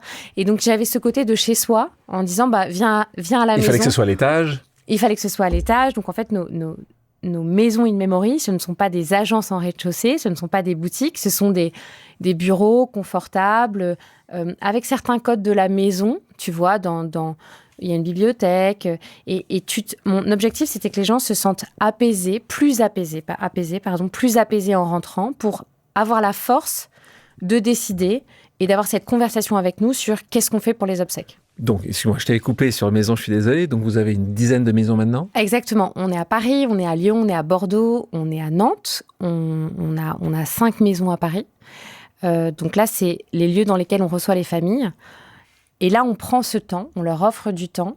C'est un peu, tu sais, le rite, une de ses définitions, c'est des temps à part de la société, tu vois. Et donc, moi, je voulais les mettre dans une bulle un peu à part parce que ce qu'elles vivent, c'est extraordinaire, c'est vraiment de l'ordre de l'exceptionnel, c'est très dur. Et donc, on se pose dans nos maisons et ensemble, on va concevoir des obsèques. Mais j'insiste sur le temps. Et le temps, parfois, c'est être hyper efficace pour une famille. Parfois, c'est prendre 3 heures pour avoir le temps de déposer ses souhaits, de se mettre d'accord entre frères et sœurs. Parce que ce qui est incroyable dans notre métier aussi, c'est qu'on n'a pas une personne face à nous. On a un collectif. C'est dingue, en fait. Enfin, on rentre dans un groupe et c'est quelque chose que j'aime beaucoup dans notre métier. Donc, il y a le temps et ensuite, il y a la justesse. Et souvent, tu vois, parfois, les journalistes, ils me disent, c'est quoi la dernière innovation ? Enfin, franchement, ils rêvent que je leur dise que les cercueils arrivent en calèche, etc. Mais je leur dis, franchement, le deuil aujourd'hui, plutôt les obsèques en France, leur évolution, c'est la justesse. Avant, tu avais les rites religieux de A à Z et c'est plus le cas. Tu vois, bien sûr, il y a les rites religieux, mais parfois, tu les connais moins. Donc, il faut reconnecter, choisir ce qui nous va bien. Ensuite, tu as les familles recomposées. Ensuite, tu as les couples mixtes. Et puis ensuite, on vit à Paris, mais on est de Carcassonne. Et c'est cette justesse qui fait qu'à la fin, on va concevoir quelque chose qui fait du sens. Je me souviens d'une famille qui nous avait dit, c'était un deuil difficile. En fait, on ne peut pas voir le cercueil. On ne va pas y arriver. C'était un rite catholique, donc le cercueil est dans l'église, habituellement, c'est ça le rite. Mais on ne peut pas le voir. On ne veut pas le voir. Et donc, ce qu'on a fait, c'est qu'on a créé un bout de forêt autour du cercueil, parce que c'était une famille qui adorait se balader en forêt. Enfin, tous les week-ends, ils étaient en balade. Ça nous a pris des heures. On a créé un petit grillage autour du cercueil. On a mis de la pelouse, on a mis du bois, des fleurs, etc. Et ça, c'était juste pour eux. Et ça leur a appartenu de cette manière-là, tu vois. C'est la justesse dont tu parles. Ouais. On parle de rite. Moi, j'adore apprendre. Et j'essaie tous les jours d'apprendre et d'être un peu meilleur en apprenant. Pour les gens qui nous écoutent, est-ce que tu peux nous parler de ces 4 rites qui sont pour toi aujourd'hui très connus, qui n'étaient peut-être pas à 8 ans quand tu as tout démarré. Tu peux nous expliquer justement à ce décès-là, quels sont les 4 rites des 4 religions que vous... Oui, et je rajoute un 5e qui est le rite laïque. T'as raison, qui est aujourd'hui... 50% des cérémonies en France. Parfait. Alors justement, donc si tu peux nous dire... C'est intéressant aussi cette question des rites laïques qui sont en train d'être définis par la communauté laïque de France. En fait, alors déjà dans le rite funéraire, il y a une dimension anthropologique, tu vois. Donc c'est-à-dire la couche avant la religion, qui est en fait on se rassemble, on dit adieu et on se sépare. C'est-à-dire que on ne garde pas les morts chez soi. Ça c'est un rite funéraire. Et on a toujours fait ça, en tout cas depuis qu'on a défini la date de la première civilisation. Le principe du rite funéraire, c'est se séparer de nos morts et de les installer dans leur demeure éternelle, qui peut être un cimetière ou sous forme de cendres dans la nature, par exemple, si c'est le choix de la famille. Donc il y a toujours ce rassemblement. Déjà, ça, c'est dingue à vivre. Et ça, c'est un fondamental pour toutes les communautés. Durkheim, il dit, c'est parce qu'on a perdu l'un des nôtres, donc on a besoin de refaire corps ensemble et d'être fort à nouveau, parce que finalement, il y a un de nos membres qui a été enlevé. Ensuite, tu as le rite pour la France, catholique, musulman, juif, et puis bouddhiste aussi. C'est une communauté qui est présente, bien sûr. Alors là, il y a toujours, si je trouve des similitudes, d'abord une notion du temps. La religion, elle a intégré le temps du deuil. Alors, le deuil, c'est le chemin d'une vie, mais il y a toujours la messe du boule de l'an chez les catholiques, il y a le retour à la vie chez les juifs, aussi chez les musulmans. Il y a cette première année du deuil qui est marquée d'abord par les obsèques, mais aussi par des prières et des moments de souvenirs, de repli un peu sur soi, jusqu'à ce que tu puisses à nouveau revenir dans une vie avec ton deuil à l'intérieur de toi, mais différemment. Après, il y a des rites, il y a des gestes aussi. Tu vois, par exemple, il y a le prêtre, il fait le tour du cercueil. Je me souviens d'une conversation avec le prêtre de la cathédrale de Bordeaux. Et il fait le tour du cercueil avec un encensoir.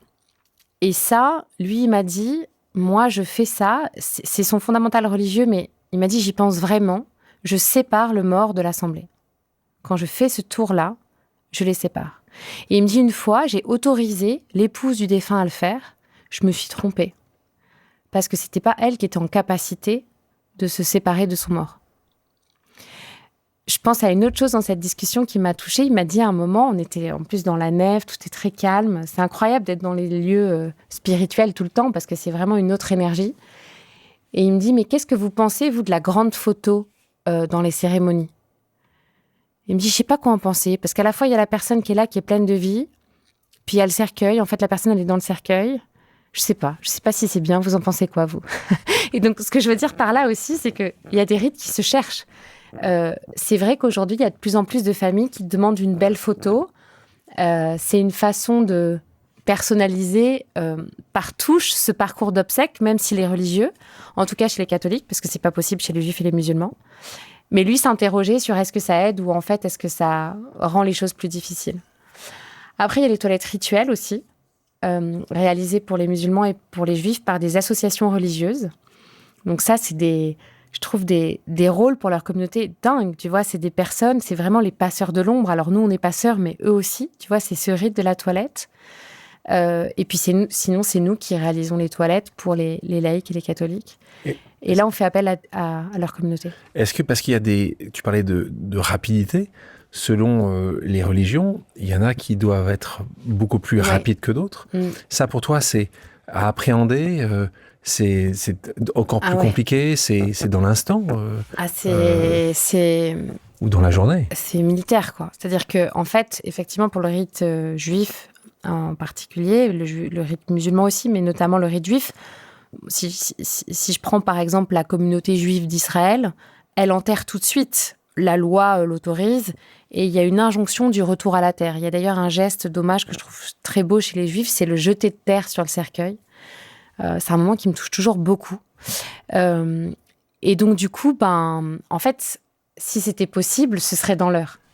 Mais la loi en France interdit d'enterrer quelqu'un avant 24 heures. Donc, nous, notre rôle, c'est que ce soit dans la 25e heure. Et donc, on travaille tous les jours. On est disponible la nuit. Alors, évidemment, on ne peut pas enterrer quelqu'un quand c'est Shabbat. Dans ces cas-là, c'est juste après. Et nous, en fait, on a une organisation militaire, quoi. C'est-à-dire qu'on a des astreintes. Enfin, je veux dire, moi, mes équipes, le planning, c'est la première chose que je leur devais en termes de confiance employeur-équipe, c'est le planning. On bosse tout le temps. On bosse la nuit, on bosse les week-ends. Enfin, on est tout le temps accessible. Et puis, on sait faire ces sprints pour ces communautés-là en particulier. Et justement, tu parlais tout à l'heure de ce que tu trouvais bien avec se jeter de la terre. Est-ce qu'il y a d'autres, justement, rites que tu as trouvés particulièrement poignants, touchants, quand tu le vois et qui, justement, vont t'émouvoir à chaque fois ? Je trouve que le linceul, c'est très beau, que les corps soient mis dans des linceuls. Ça, c'est plutôt chez les juifs et chez les musulmans. C'est vrai que chez les catholiques, généralement, les défunts sont déposés dans le cercueil où il y a une parure, pour les laïcs aussi, généralement, en France en tout cas.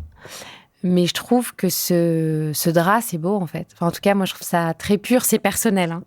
Mais ça, je trouve que c'est très beau. Et puis après, ce qui est dingue dans tous ces rites, c'est le rassemblement. Si tu me disais, c'est quoi ton conseil? Franchement, aller aux obsèques. Faut y aller aux obsèques. C'est des moments de solidarité, de chaleur humaine. On a le temps de déposer aussi ce qui est en nous. Puis, moi, j'ai l'impression, tu vois, de voir la spiritualité, de pouvoir la toucher du doigt, de voir ce que c'est que cette humanité face à la mort, tu vois. J'ai tellement vu de communautés ensemble, que ce soit 10 personnes ou 150, tu vois. Mais il y a une fréquence qui, je pense, est un don de la nature humaine et qu'il faut vivre. Tu parlais justement aujourd'hui, le rite laïque est de plus en plus important et une évolution très forte ces dernières dizaines d'années. Comment toi tu l'as aussi appréhendé et c'est quoi justement quand tu parles de rite laïque, c'est quoi aujourd'hui quand on est laïque, un enterrement, une crémation, raconte-nous un peu parce qu'aujourd'hui c'est 50%, de ton travail. C'est 50%, ça augmente chaque année. Les crémations aussi augmentent chaque année, donc c'est aujourd'hui 50% en France, mais 60% dans les métropoles. Ce sera 70% en 2050. Donc ça va être un choix vraiment majoritaire bientôt. Comment tu l'expliques ? Je pense... alors, les laïcs choisissent plus la crémation. Les protestants la choisissent souvent aussi. Et c'est de plus en plus le cas chez les catholiques. Et les catholiques et les laïcs, c'est une proportion importante de la population en France, tu vois. Donc, pourquoi ce choix ? Je pense qu'il y a ce retour à la poussière, cette angoisse aussi de la terre. La décomposition, tu veux dire ? De la décomposition, du froid, enfin, tout ça, c'est symbolique, mais en fait, ça compte. Et du coup, voilà, de redevenir dans cet état. Alors après, c'est pourtant aussi un moment qui s'accompagne, qui n'est pas forcément simple. Chez In Memory, par exemple, on a vraiment travaillé le rituel de la remise de l'urne. J'en parle, je pense qu'il y a certaines personnes qui nous écoutent pour qui ça a dû être un moment difficile, parce qu'en fait, il n'est pas protocolé, c'est pas safe, tu vois. Et donc, moi, j'ai entendu trop de témoignages de gens qui vont au crématorium récupérer l'urne, mais en fait, on leur donne pas un carton, et ils la mettent à côté d'eux dans la voiture, et ils se disent, mais qu'est-ce qui va se passer, quoi, si ça tombe? Alors, il se trouve qu'il y a une petite boîte à l'intérieur et les cendres sont fermées et ça ne peut pas s'échapper, mais tu ne le sais pas, tu vois. Et ça, c'est des stress. Une fois, on m'a raconté, on me l'a remise dans un sac plastique, j'ai pris le métro. Enfin, c'est un traumatisme. J'ai été brutalisée, tu vois. Et ça, c'est pour ça que c'est important aussi qu'il y ait, tu vois, d'autres propositions qui existent sur le marché. On ne peut pas remettre les urnes d'un proche comme ça. Donc chez In Memory, ce qu'on fait, c'est qu'on va au crématorium récupérer l'urne parce que le processus de crémation, il n'est pas instantané, ça prend du temps. Et on le ramène soit au domicile de la famille, soit dans nos maisons. Et là, on a une installation avec toujours des bougies et des petites fleurs. Et on installe l'urne au milieu de la table. On a créé une sacherie dédiée pour que l'urne, elle tienne bien et que tu n'aies pas ce stress. Et on en fait un vrai temps. Et quand je parlais du temps, de la promesse d'In Memory, c'est quoi? C'est le temps et la justesse. Il y a ce temps-là, alors que les obsèques sont passées, tu vois. Alors, question pour toi, sur ce... On sent qu'il y a quand même un travail fait, une écoute, mais aussi, tu parles de justesse, mais de bien comprendre ce que les gens devraient... Tu parlais tout à l'heure des scandales qu'il y a eu dans les EHPAD, qui devraient, et ce ne devrait pas être une option.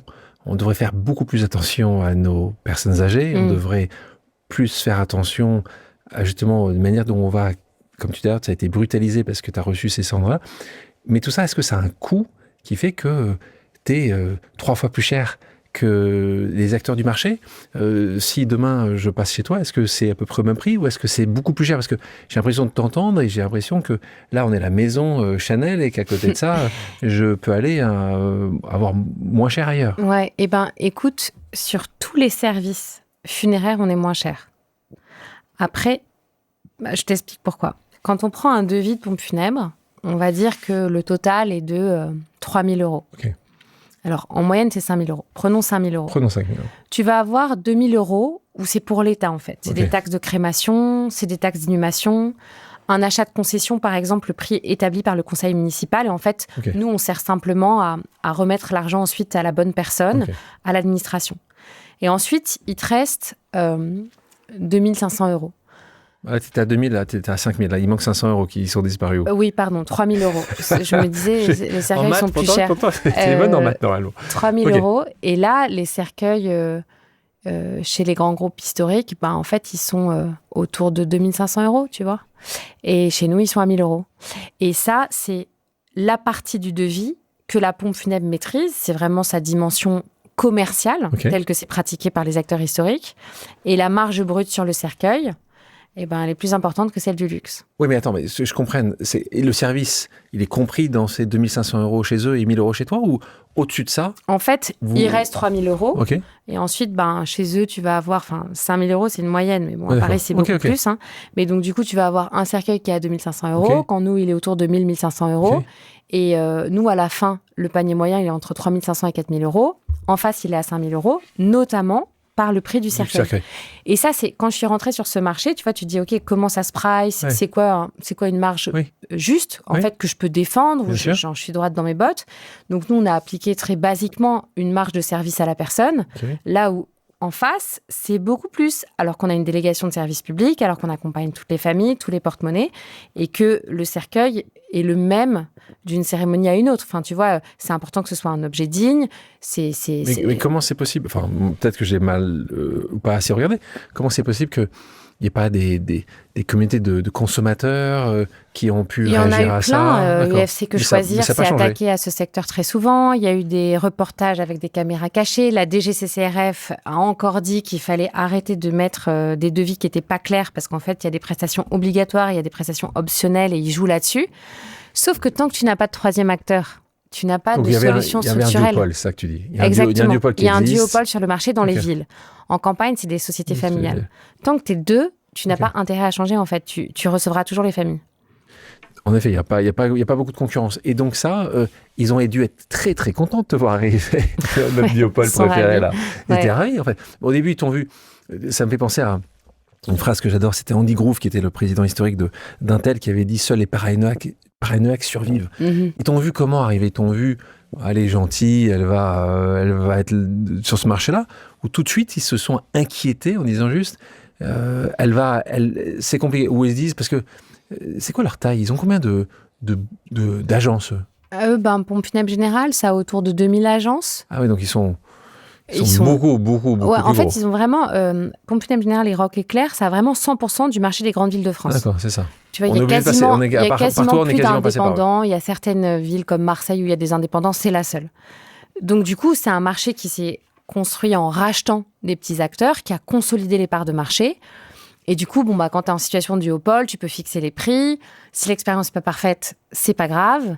Et aussi, c'est des acteurs où il y a eu énormément de tours d'investissement. C'est-à-dire qu'en fait, tu vois, à un moment, tu ne peux pas lutter contre ton capital. Enfin, tu le sais, c'est aussi pour ça que tu as créé Bliss. Enfin, et en fait, il y a eu beaucoup de private equity. Du coup, c'est détenu par des grands groupes de... OTPP, donc là, un des plus grands fonds de pension canadiens. Ouais, exactement. Ils sont très bien, nos amis d'Ontario, là. C'est le fonds d'investissement des professeurs de l'Ontario. Exactement. Donc, c'est eux qui détiennent le cabinet de PFG? Ouais. D'accord. Et qui détient aussi le leader espagnol. Enfin, en fait, tu vois, aujourd'hui, ce secteur, c'est considéré comme un secteur très sécurisé parce qu'il y aura toujours des décès. Ouais. Et donc, du coup, il y a une partie de la finance qui investit comme un actif sécurisé. Mais il y a beaucoup de tours, ce qui fait que, à la fin, il faut que la marge brute augmente, il faut que les salaires soient contraints. Et c'est ça qui s'est passé pour ces groupes-là. Donc, tu sais que tu vas te faire des amis encore. Ils vont t'aimer encore plus après notre discussion aujourd'hui. Et donc, ce qui est marrant, c'est qu'à un moment ou à un autre, ils t'ont vraiment ennuyé et ils sont même allés regarder. Je crois que c'était dans la fine print, en fait, ce qui est écrit en bas de tes CGV, je crois. Tu n'avais pas mis ton adresse, c'est ça? Et donc, ils sont allés te chercher des noix sur un truc qui était assez ridicule. J'avais oublié, il faut le faire, de mettre mon adresse de siège social dans mes CGV. Donc, j'ai évidemment corrigé tout de suite. C'est pas top. Mais non, ils sont pas ravis qu'on soit là. Et après... Mais encore une fois, 10 maisons, je suis encore petite. C'est simplement que quand tu chahutes le prix du produit qui représente 50% du PNL, c'est compliqué. C'est malvenu, en tout cas, c'est comme ça que c'est perçu. Voilà, après, moi, je suis très concentrée sur d'autres secteurs inspirants. Je pense que quand tu mènes un combat, qu'il est difficile parce que tu as une petite structure face à 2 grands groupes, en fait, il faut à la fois être dans une forme de combativité et de colère, parce que c'est un moteur, mais aussi dans une inspiration que je vais chercher dans plein d'autres services qui prennent soin de leurs clients, dans le monde du soin. Et ça, je m'en inspire et ça me fait du bien. Et je passe plus de temps à regarder ces secteurs-là, quoi. Mais en fait, il existe toujours, moi, pour avoir eu la chance de rencontrer ces entreprises qui ont changé des industries. Si on prend le marché des cartes restaurants avec, par exemple, Swile, si on prend le marché avec WeWork, qui à l'époque, il a changé complètement cette idée de ce qu'on faisait pour trouver des endroits pour aller passer 1 heure, 2 heures ou 3 jours pour travailler. Si on prend Uber aussi, tous ces entrepreneurs, quand même, devaient chercher une vraie envie de changer cette industrie. Ils se sont fait fortement chahuter par ces industries. Toi, tu le vois encore, tu vois que tu penses que ça peut changer, parce que si je prends ces 3 industries-là, ces industries ont totalement changé en 10 ans. Toi, ton industrie n'a pas encore complètement changé en 10 ans. Et comment tu penses, comment tu penses que qu'est-ce que tu dois faire pour que ça aille plus vite? Tout à l'heure, tu me disais que c'est ton échec. Tu dis juste, mais on devrait aller plus vite, 8 ans. On ne doit pas avoir 10 maisons, on doit en avoir 100. Qu'est-ce qui t'a manqué? Alors, sur la partie pompe funèbre, ça fait 3 ans qu'on opère sur les 10 maisons. Tu aurais dû commencer plus tôt. Oui, ça, c'est sûr. Mais en même temps, c'est comme ça que j'ai eu un autre regard. C'est-à-dire que, en fait, la pompe funèbre, si tu rentres comme un financier, tu reproduis les modèles existants. Évidemment, tu as des boutiques. Enfin, tu vois, c'est difficile de changer les choses et tu te dis, OK, je vais faire des rachats. C'est ce qui s'est passé. Quand tu rentres comme un entrepreneur, il faut être passionné. Être passionné du moment des obsèques, c'est pas ça qui se fait naturellement. Et donc, toute la partie service d'hommage, où j'ai lu les hommages des gens, j'ai vu ce qui était en jeu dans leurs émotions, leurs souvenirs, ça m'a vachement nourri, ça m'a donné vachement de force. Et grâce à tous ces témoignages, j'ai lu des milliers de témoignages de familles à leurs proches, tu vois. C'est quand même une matière de dingue. Et c'est ça qui a fait, c'est grâce à ces 6 ans au service de l'hommage que j'ai réussi à partir d'une page blanche et à dire pas de boutique, pas 40 cercueils, mais 2 cercueils, pas 20 capitons, mais 2 capitons, et plus de cercueils à 2 500 €, mais des cercueils à 1 000 €. Ce qui est complètement contre-intuitif. Mais je chéris ces premières années parce que je pense que sans elles, j'aurais pas pu penser aussi loin, tu vois, aussi différemment.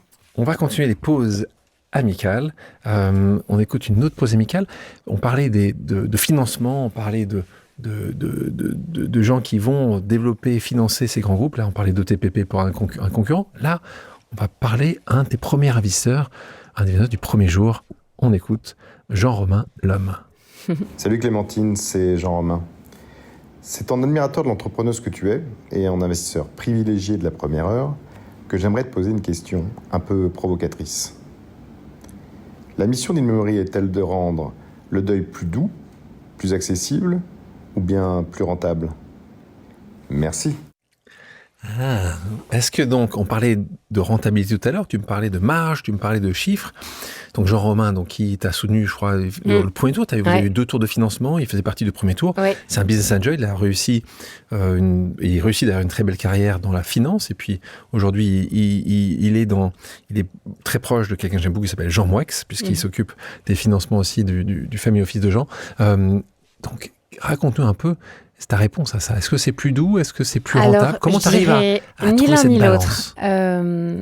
Le deuil, je n'ai pas d'impact, c'est trop personnel. Ce serait terriblement arrogant de dire que j'impacte le deuil des gens. Absolument pas.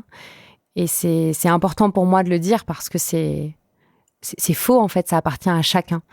Oui, mais tu sais, ton travail, quand on dit de le rendre plus doux, c'est ton travail quand même. Ce que je fais, c'est que je fais en sorte que le dernier adieu, les gens puissent être en paix avec ce qu'ils ont fait et qu'ils en soient fiers, qu'ils se disent on a bien fait les choses. Et après, je pense que cette graine, elle peut fleurir sur le chemin du deuil et je souhaite aux endeuillés que quand ils se retournent sur ce moment de l'adieu, ils soient en tout cas en paix avec ça.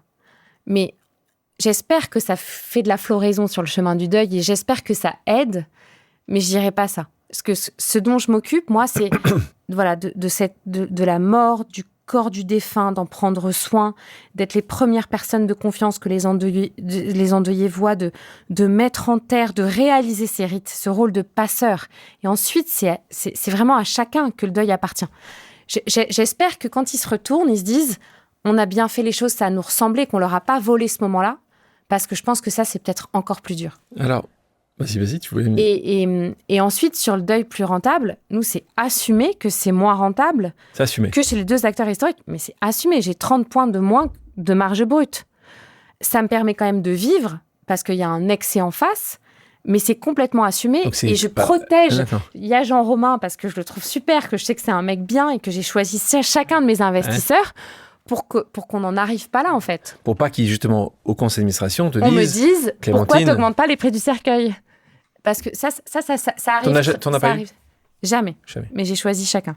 Et je suis lucide là-dessus. Quand tu dis je suis tactique, je suis pas naïve, en fait. Ouais. Il faut choisir sa team, essayer de bien se connaître pour se dire, est-ce que si jamais il y a des difficultés, si jamais la montagne est trop haute et qu'il faut prendre des décisions difficiles, ce que je ne me souhaite pas, une des réponses faciles, c'est d'augmenter ces prix-là. Donc, les investisseurs, vous avez levé un peu moins de 25 millions en 2 fois. Les investisseurs qui sont avec toi, si tu les nommes, qui sont à part le business angel comme Jean Romain, il y a Olivier Vauran, que tu connais. Olivier Vauran, qui est venu ici il y a pas longtemps, bien sûr. Exactement, qui a été invité sur incroyable, Pause. Bien sûr. Il y a aussi Patrick Lucas, qui a créé Grâce à Voix.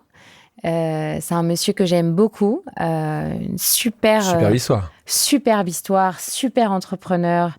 Et puis international aussi, et ça, j'ai beaucoup d'admiration pour son parcours. Il y a Nadia Nardonnet, qui est une femme solaire, entrepreneuse aussi, très chaleureuse. Quelques instits que tu... Oui, et ensuite, il y a Partech, Euraseo, qui m'ont permis de faire un deuxième tour beaucoup plus conséquent. De 20 millions. Voilà, exactement. Je crois qu'il y a certains mots qui sont bannis chez InMemory, des mots que vous avez entendu justement à force de faire des études de marché que tu as dit, il n'est pas question que tu dises ces mots-là en fait doivent être bannis. C'est quoi ces mots-là ? Par exemple, à Bordeaux, au CHU, la chambre mortuaire s'appelle le dépositoire. C'est ça la signalétique de l'hôpital. Donc, quand tu arrives, que tu as perdu un proche, que la personne est morte à l'hôpital, il est possible que l'accueil de l'hôpital te dise « votre proche est au dépositoire ». Ça, c'est interdit chez nous. Je ne veux pas l'entendre. Pourtant, les soignants le disent, malgré eux, parce que en fait, j'ai même convoqué... je me suis débrouillée pour avoir ce rendez-vous avec la directrice de Haut-l'Évêque en lui disant, en fait, il faut qu'on arrête. Je vous en prie, changez ça. Et elle m'a dit elle-même, c'est un mot qu'on a du mal à dire entre nous. Donc, du coup, il y a des mots très violents comme ça. Chez nous, on nomme les défunts, on nomme les familles. Pas de dépouille, par exemple. Il n'y a pas le mot dépouille, qui est quelque chose qui est trop dit souvent. Il n'y a pas le mot convoi aussi funéraire. Tout le monde dit convoi funéraire dans ce secteur. Enfin, je veux dire, un convoi, puis ça a des sens historiques très compliqués. Enfin, tu vois, donc nous, on parle de cérémonie. Ouais. Pas de dossier, par exemple. On parle pas de dossier. Et puis aussi, on fait attention. Tu vois, on a une vraie pensée sur le langage. Moi, je pense que les mots, c'est très important dans l'accompagnement de la souffrance. Et là, on est en miroir aussi des familles. Si, par exemple, une famille dit ma maman, on dit ma maman. Si c'est ma mère, on dit ma mère. Si elle est nommée par son prénom, par son surnom, une fois que la confiance s'est installée, on va être en miroir du choix de cette façon de se nommer pour créer un climat un peu familial. On va passer une pause vérité. La pause vérité, c'est on va te poser, je vais te poser des questions sur ton secteur d'activité, donc ce monde des pompes funèbres, et tu vas devoir me répondre par vrai ou par faux, m'expliquer pourquoi, pour des gens comme moi et beaucoup de gens qui nous écoutent, qui sont un peu novices et qui n'ont pas forcément toutes les bonnes informations. Est-ce que tu es prête ? Je suis prête. Il existe aujourd'hui des cercueils biodégradables et même des funérailles zéro déchet. Faux. Faux. Faux. Peut-être dans tes deux cercueils, peut-être si tu avais plus de cercueils, tu crois pas qu'il en existe ? Alors, par exemple, il y a souvent cette question du cercueil en carton. Donc moi, j'ai vraiment regardé le bilan carbone du cercueil en carton. En fait, le carton, il vient quasiment jamais de France. Il vient de très loin. Pour que ça tienne, la colle est chimique. Et il y a un autre élément à savoir, c'est que ça met beaucoup plus de temps à brûler que le bois si la crémation est choisie, mais c'est forcément pour une crémation parce que c'est interdit pour l'inhumation. Donc c'est une fausse bonne idée, ça. Il est interdit en France de garder une urne funéraire chez soi. Oui.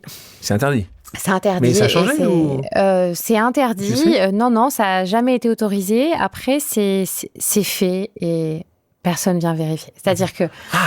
on peut quand même... En fait, voilà, il y a la loi et son implication, évidemment. Enfin, donc là, quand on a l'urne à côté de soi dans sa voiture, on peut rentrer chez soi, en fait. oui, personne surveille, en fait. Il n'y a jamais personne qui vient suivre ça. Donc, en tout cas, c'est juste pour apaiser si jamais certaines personnes ont fait ce choix-là. On peut être poursuivi. Voilà. Être incinéré coûte moins cher qu'être enterré. C'est plus tout à fait vrai. Ça coûte moins cher, surtout si on n'a pas de concession et que du coup, quand on choisit l'inhumation, il faut acheter une concession familiale dans un cimetière. Ça coûte de l'argent parce que déjà, il y a le loyer, en fait, pour pouvoir utiliser la tombe. Et puis ensuite, il y a toute la marbrerie de fermeture de la tombe. Alors que si jamais j'ai pas de concession familiale et que j'ai une urne, je peux aller dans un columbarium, qui est une forme de... C'est des casiers, en fait, dans les cimetières, où je peux mettre mon urne, et ça coûte significativement moins cher. Si jamais il y a une concession familiale, l'écart est moins réel maintenant. Tu penses que ça pourrait être une raison, tout à l'heure on te posait la question je te posais la question sur rien, tu penses que ça peut être une raison également, peut-être du passage de la crémation plutôt que l'inhumation? Oui, je dirais plutôt dans les... grande ville. Alors, à Paris, c'est difficile de trouver des places dans les cimetières, mais c'est plutôt une spécificité parisienne. C'est plus cher à Paris aussi. Donc, tu vois, si tu es dans une autre ville en France, comme Le Mans, enfin, tu vois, la place au cimetière, elle est quand même beaucoup plus accessible. Il y a de la place. Donc, je pense que c'est accentué à Paris, ça. Justement, il n'y a plus de place dans les cimetières. Moi, j'entends ça dans les métropoles. Il n'y a plus de place. Surtout à Paris. Surtout à Paris. Et j'ai entendu aussi, à l'époque, il y avait quand tu parlais des caveaux familiaux, qui pouvaient être sur une période indéfinie. Tu avais ça pendant... Oui. Est-ce que c'est encore le cas aujourd'hui? Non, c'est plus le cas. Okay. Après, il y a des durées longues possibles. Il faut quand même dépenser, puisque je crois que ça peut être 30 ans. Oui, exactement. Je crois que c'est 30 ans maximum. Exactement. Non, et la perpétuité, ça se fait moins maintenant. Ça se fait encore? Non, c'est plus possible. Si je joue au Mans, peut-être? C'est plus possible. Non. Non, c'est plus possible. Ouais. Et pourquoi? Je ne sais pas. D'accord. Il y a aussi une question, si on rentre dans le détail. Dans certains cimetières, en fait, qui décide du nombre de cercueils qu'on peut mettre dans un caveau? C'est le maire qui décide ça à chaque fois? Il y a une décision qui, tu sais... Oui, alors, tout ce qui concerne le cimetière passe en conseil municipal. Ensuite, il y a une personne très importante dans un cimetière qui est le conservateur de cimetière. C'est lui qui connaît opérationnellement son cimetière, qui sait où les terrains sont friables, où est-ce qu'on peut creuser, où est-ce que les terrains sont inondés. Et donc, c'est lui aussi qui va établir le plan de son cimetière. Est-ce que toi, tu as une assez bonne vision des religions selon les endroits où tu travailles en France? Est-ce que tu sais qu'il y a certaines régions dans lesquelles tu es, certaines villes où là tu auras plus une religion qu'une autre, où là on parlait tout à l'heure des bouddhistes? Est-ce que je vais en retrouver plus facilement à Nantes qu'à Bordeaux ou qu'à Paris? Oui, bien sûr. Enfin, il y a c'est pas équitablement réparti sur le territoire, les communautés religieuses. Donc, évidemment, nous, on le voit parce qu'on est toujours très représentatif de la ville. Voilà, que ce soit le choix inhumation, crémation, ou que ce soit les proportions de communautés. Donc, voilà, à Nantes, par exemple, la communauté catholique est importante. Je pense pouvoir dire qu'elle est plus pratiquante que dans d'autres villes, qu'à Bordeaux, par exemple, où la communauté catholique est importante, mais peut-être dans un autre niveau de praticité qu'à Nantes. Voilà, à Paris, toutes les communautés sont fortement représentées. La communauté juive, la communauté musulmane. Par exemple, à Nantes, la communauté juive, elle est toute petite, mais elle existe à Bordeaux. Elle est petite, mais très présente, et c'est plutôt des personnes qui, à l'origine, viennent du Portugal. Donc tu pourrais écrire un bouquin quasiment sur exactement. Puis en plus, d'où tu viens et ton origine colore aussi tes rites, donc ça a de l'influence. Et justement, par rapport à ça, aujourd'hui, tu parlais de ces 10 maisons. Quand tu regardes ton développement et quand tu regardes ta croissance, c'est que tu vas avoir un maillage parfait du territoire. Est-ce que là je parle de métropole, mais on parle aussi des maritimes, donc c'est un sujet aussi que tu as pour toi, parce que là on parle particulièrement de cette belle métropole, mais on a évidemment des besoins qui sont partout sur nos territoires, que ce soit, on parle des maritimes. Est-ce que tu as envie d'apporter cette justesse? J'aime bien ce mot de justesse ailleurs. Est-ce que ton plan, il est défini à 5 ans ou il n'est pas forcément défini à 5 ans? Est-ce que tu as envie d'avoir 100? Tu as envie d'acheter PFG un jour? Comment ça se passe? Il est défini et notre priorité, c'est d'aller là où le marché est trop dominé. Tu vois, dès qu'il y a des indépendants, en fait, tout change. Donc, dans les 20 premières grandes villes de France, il y a une surdomination des deux acteurs avec les effets qu'on connaît. Tu as cité Uber, on pourrait aussi citer la téléphonie, tu vois. Donc là, je pense que c'est important qu'il y ait une troisième voie. Quand il y a des acteurs indépendants, comme c'est le cas dans des villes de taille plus petite ou en campagne, c'est pas du tout une priorité parce que l'accompagnement est différent. Donc là, tu te dis, ton point, c'est... Tu as 20 villes qui sont importantes. Je parle des maritimes. Tu te vois où est-ce qu'il y a des besoins que tu as réussi à définir, que ce soit sur nos différents territoires et départements d'outre-mer? Est-ce que tu as regardé ça? Parce qu'il y a des grandes villes. Si on prend Saint-Denis, La Réunion... il y a aussi des acteurs locaux. D'accord. Donc, nos deux grands, le duopole est moins fort? Ouais, voilà, moins fort. Et des acteurs qui connaissent les familles aussi, tu vois. Donc, du coup, je pense que c'est pas un besoin prioritaire, que ça fonctionne très bien. On va continuer nos pauses amicales et on va écouter cette nouvelle pause de quelqu'un qui était à ta place il n'y a pas si longtemps que ça. On écoute Olivier Brouran. Hello Clémentine, c'est Olivier Brouran. J'ai eu le plaisir de te rencontrer et d'investir chez toi avec mon fonds Ania Venture il y a maintenant 3 ans, presque jour pour jour. Tu connais mon appétence pour le scale international. Et chez Mantou, on a ouvert 55 pays en adaptant finalement très peu de choses, voire rien. Le B2B et le consulting, ce n'est pas vraiment la mort et le deuil. Quel serait donc le trio de tête des pays que tu voudrais ouvrir sur ta bucket list? Celui qui n'y est pas, mais dont l'ouverture te ferait rêver? Et que faudrait-il modifier sur la façon de faire, les lieux, l'approche? Et une petite question subsidiaire. Tes enfants ont-ils un regard différent de leurs amis sur la mort? Donc, voilà la question d'Olivier. Pour ceux qui n'ont pas écouté, je vous conseille d'écouter l'histoire d'Olivier, qui est une histoire très... Incroyable. Incroyable, et on l'a bien entendu avec sa voix. Il avance, il avance vite. Il a créé avec son entreprise qui s'appelle Mantou, vraiment un groupe assez incroyable, sans financement extérieur, pendant 25 ans. C'est assez incroyable ce qu'il a pu créer. Il te pose cette question-là, lui qui est fan de l'international, évidemment, Mantou est aujourd'hui dans tellement de pays. Et toi qui es aujourd'hui en France, quand il te pose cette question-là, voilà, qu'est-ce que tu lui réponds? Alors, si tu as une envie, est-ce que tu as envie d'aller... Oui, alors, enfin, j'ai très envie. Alors, et puis, j'ai ce pragmatisme de l'entrepreneur. Enfin, tu vois, là, je suis très concentrée... sur la France, sur mes 20 villes. Et puis, évidemment, en plus, comme c'est un métier local, tu vois, quand tu es du pays, ça compte.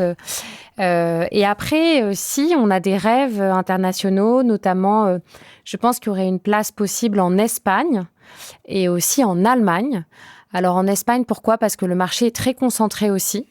Et sur un modèle assez français. D'ailleurs, Ontario, dont on parlait, est aussi investisseur du leader espagnol. Donc, c'est à peu près les mêmes structurations de marché et les mêmes financements, les mêmes capitaux. Donc, il y a vraiment une place aussi pour une façon de faire différente avec des investisseurs alignés avec la mission.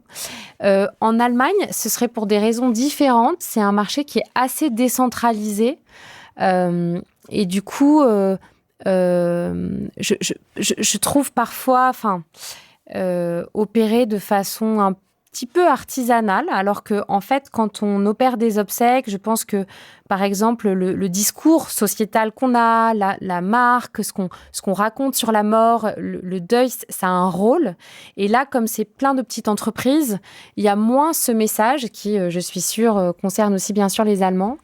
Et il y a vraiment une place pour avoir un discours à l'échelle nationale sur qu'est-ce qu'on fait de nos défunts. C'est les 2 premiers. Voilà, c'est les 2 premiers. En Angleterre, ce qui est intéressant, c'est que les leaders historiques ont été très chahutés par des entreprises qui, en fait, s'occupent de la crémation, avec notamment une attaque assez agressive sur les prix. Et alors, pourquoi? Parce qu'en fait, les protestants, c'est pas obligatoire qu'il y ait le cercueil pendant la cérémonie. Donc, en fait, il a été possible de dissocier les 2 parcours. Le parcours du cercueil, qui ensuite... Voilà, il y a une crémation qui est réalisée. Et donc ça a été opéré par des nouveaux acteurs plus low cost, en mode, en fait, on va faire ça très bien, mais à des prix moins chers, parce que c'était en moyenne à 8000 pounds des obsèques. Enfin, je ne sais même pas comment faisaient les Anglais pour financer ça.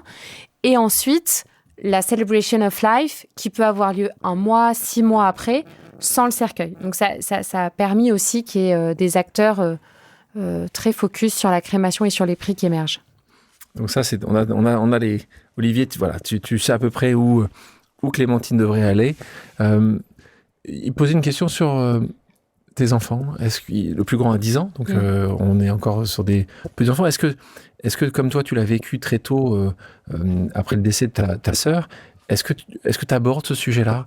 Ou est-ce que tu n'abordes pas du tout quand ils doivent dire à leurs copains qu'est-ce qu'elle fait maman? Ils disent quoi? Écoute, si on l'aborde, bien sûr. Ils disent quoi? C'est quoi le métier de maman si je lui pose la question? Il dit... Entrepreneur, peut-être? Il dit, quand quelqu'un est mort, maman, elle organise le rassemblement de tout le monde et puis on met la personne dans la terre pour dire adieu. Je pense que ce serait ça les mots du plus grand.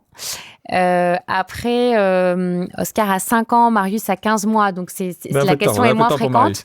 Mais franchement, c'est une question hyper importante. C'est facile de les détourner, c'est un peu dommage.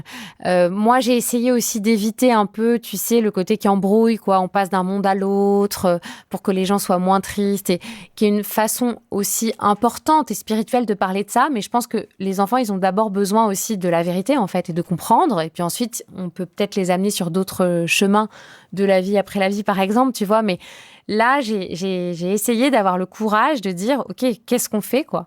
Et en fait, finalement, d'un point de vue d'un enfant, quand tu racontes, la mort, elle arrive... Alors d'abord, elle est magique pour un enfant. Tu sais, tu tues un bonhomme, tu le ressuscites, tu fais ça 50 fois par jour. Puis après, l'angoisse monte. On la sent, tu l'as sans doute vécu avec tes enfants, tu vois. Et là... tu as des questions aussi, mais toi, quand ta grand-mère est morte, tu vois, il projette, comment t'étais? J'étais triste et je pense à elle dans ces moments-là. Et puis, c'est quoi les obsèques? En fait, on est triste ensemble, on se rassemble, mais où va le mort? Il va dans la terre, où il revient en cendres, il est brûlé, d'avoir des mots. D'ailleurs, tu vois, parfois on dit c'est le dernier au revoir. Ça n'a pas trop de sens, en fait. Un au revoir, c'est qu'on va se revoir. En fait, c'est l'adieu, c'est le dernier adieu. C'est aussi pour ça. Ensuite, tu penses à tes morts dans ta tête avec les signes et tout le temps. Mais je pense que parfois, il faut mettre la gravité dans les choses pour les comprendre. Toi, tu l'as souvent utilisé, ce mot adieu, depuis qu'on est ensemble dans ces discussions.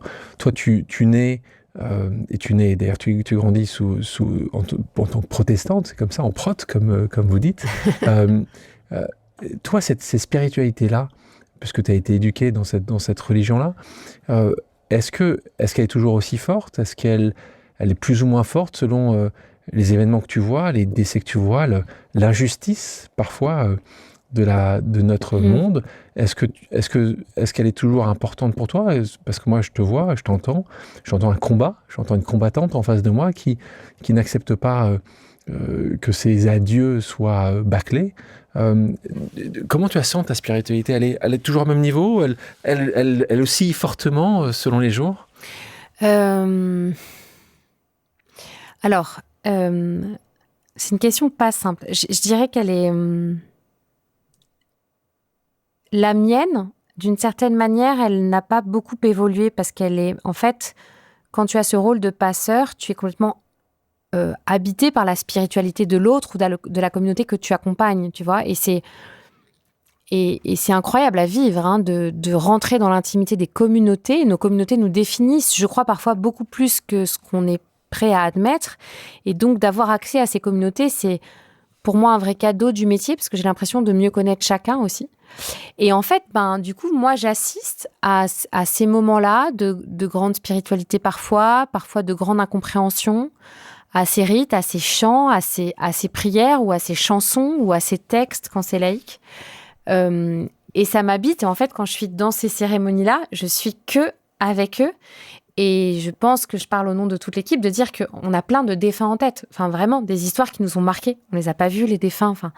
Et ils sont là, ils sont présents. Et c'est eux qui nous habitent ou la famille qu'on a accompagnée ou un geste d'hommage qu'on a vu. On a un rituel chez nous qui s'appelle le récit de cérémonie, où après chaque cérémonie, l'accompagnant dépose sur un canal Slack, donc qui est notre outil de communication interne, ce qu'il a marqué dans l'accompagnement. Parce que, déposer, tu vois, en thérapie, c'est important. Et puis, ça permet de faire circuler, c'est l'écrit-thérapie. Et puis, ça nous permet, nous, d'être connectés avec le vécu de chacun, parce que maintenant, on accompagne beaucoup de familles. Et je voulais pas qu'on se perde entre nous en termes de solidarité ou qu'on ne sache pas qui on a accompagné vers ce monde. Et c'est très beau. Et en fait, c'est ça qui prend toute la place. Enfin, tu vois, moi, j'ai des défunts, j'y pense, tu vois, vraiment. Des histoires, ça m'a touchée. Et donc, du coup, c'est eux qui prennent toute la place. Et après, parfois, je vois de mes propres yeux une telle intensité spirituelle, une telle espérance de la vie après la vie que je suis embarquée par ça et portée et rassurée. Et ensuite, parfois, il y a des morts sans hiérarchiser les souffrances. Il y a des cas où c'est particulièrement dur et incompréhensible et inacceptable et insupportable. Et là, c'est difficile de croire. Et du coup... Donc aussi un peu. Voilà, ça fait douter. Et ben, certains jours, oui, et puis certains jours, je doute. Ouais. Merci de le partager déjà. Ce doute qui existe chez beaucoup de gens, et d'ailleurs souvent les gens disent qu'il faut parfois douter, que ça nous rend souvent meilleurs et en étant un peu plus humble. On a abordé un certain nombre de sujets sur cette création d'In Memory. Quand je te vois, tu es encore très jeune, même si ça fait quelques années que tu as démarré ce beau et grand projet. Tu arrives à te projeter, tu arrives à te dire, tu sais quoi, je sais où j'ai envie de faire ça, dans cette bucket list dont je parle, qui est ce que tu as envie de réaliser pendant ta présence sur cette terre. Est-ce que tu as défini, ou est-ce que pour toi, ta mission, ton rôle, c'est de faire que ce moment d'adieu, comme tu le dis si bien, va être beau. Alors, il faut bien comprendre, on n'en a pas parlé, mais tes origines, on l'a bien compris avec Piazza. Il y a un côté italien, t'aimes toujours ce qui est beau, t'es passionné de ballet contemporain. Pour toi, le beau est essentiel. Et donc, toi, c'est ça, tu dis, tu ne lâcheras pas cette organisation avant que ça puisse vraiment toucher le plus de personnes, ou tu te dis, il y aura un temps pour tout et qu'il y aura peut-être un autre que tu as envie d'être la directrice de l'opéra, de Paris. Ou de Bordeaux. Ou de Bordeaux, ou de Biarritz. De Biarritz. T'aimes bien aussi de Biarritz. Opéra, tu sais, c'est Thierry Malandin qui a été le chorégraphe là pendant des années, incroyable, qui a du coup lancé le ballet de Biarritz. Il faut bien comprendre, Clémentine a la capacité d'aller seule, voir des ballets, toute seule, et d'être dans son monde, sans son monde. Voilà. C'est un truc. Mais je pense vraiment que tu vois, la beauté, chez In Memory, ça compte. Je crois que la beauté, c'est une consolation, et parfois la seule. La nature, un rayon de soleil, enfin tu vois, parfois quand tu es tellement triste à l'intérieur, il n'y a plus que ça qui peut peut-être avoir accès à toi. Et du coup, j'ai été très attentive à cette beauté dans le choix des matériaux, dans nos choix de lieux, dans notre savoir-être aussi, parce que pour moi, la beauté du savoir-être, c'est l'élégance, l'écoute active, etc. Et livrets de messe, on fait des livrets dans papier magnifique, enfin... Et on a créé une académie aussi pour transmettre, en fait, je fais une aparté, mais c'était important parce que du coup, quand transmettre la beauté, l'écoute, l'empathie, c'est pas simple. Alors déjà, on sait la recruter, mais il faut la nourrir ensuite, c'est une compétence comme une autre. Et donc, en plus du diplôme d'État, qui est une obligation légale, j'ai créé une académie pour transmettre ce sens-là, ce sens de l'accueil, la façon dont tu es silencieux quand c'est nécessaire, la façon dont tu laisses les gens seuls quand ils ont besoin de se parler entre eux, comment est-ce que tu guides une discussion sur la confection d'une cérémonie laïque, la beauté des livrets, la beauté des lieux, savoir en parler. Donc ça, c'est un... Est-ce que tu pourrais former tes concurrents ? Oui. Et après, ça te fait pas sourire ? L'essentiel, c'est le recrutement. Oui. Il y a des gens formidables dans leurs équipes. Non, mais mon point par rapport à ça, c'est que tout à l'heure, on parlait de ces entreprises qui ont fait changer une industrie. Je te prends l'exemple du taxi. Il y a un avant et un après Uber. Je prends juste les G7. Avant, il n'y avait pas d'application, c'était compliqué, tu levais la main, parfois ils n'étaient pas forcément prêts à te prendre. Aujourd'hui, le monde a évolué. Ça a changé. Donc, est-ce que tu penses que c'est pas ça ton plus grand succès? Parce que aujourd'hui, je ne suis pas allé, malheureusement, je suis allé récemment, mais j'ai pas fait attention. Maintenant, je fais beaucoup plus attention à ce que tu m'as dit.